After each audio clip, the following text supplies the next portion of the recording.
Okay, you guys, this is one of my favorite dishes. We're using It's Skinny fettuccine, and we're making something, well, let's see if you can guess. Ricotta cheese. We're using It's Skinny fettuccine.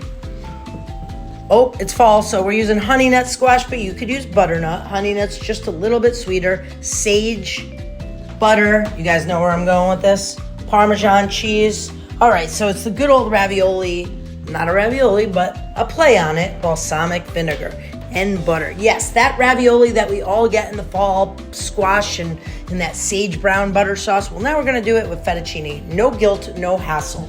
Peel your squash, seed your squash, dice them, put them in water, boil them for 7 minutes. Set them aside once they're tender. All right, here's the trick. You gotta melt the butter right. So put the butter in a pan on low, strain your skinny pasta, rinse that, and just set it aside. The key to this dish is browning the butter right. You want it golden brown because it has a nutty flavor. Salt your butter. Make sure you buy unsalted butter so you can salt it yourself. Sage. You want a good 5 to 6 sage leaves, fresh sage. Julienne, set it aside. This is so good, you guys, and so easy.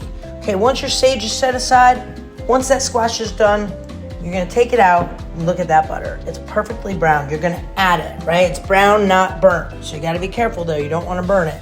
Once you add your butternut squash, add that sage. Now all these flavors are coming together. You're gonna add your fettuccine, give it a really good toss. You can either add or put your ricotta on top, but I'm going for that hearty dish, so I'm just gonna mix it in.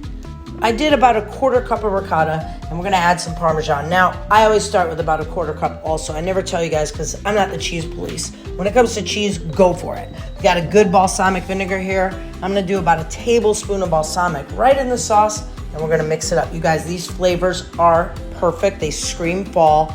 More Parmesan cheese on top, of course.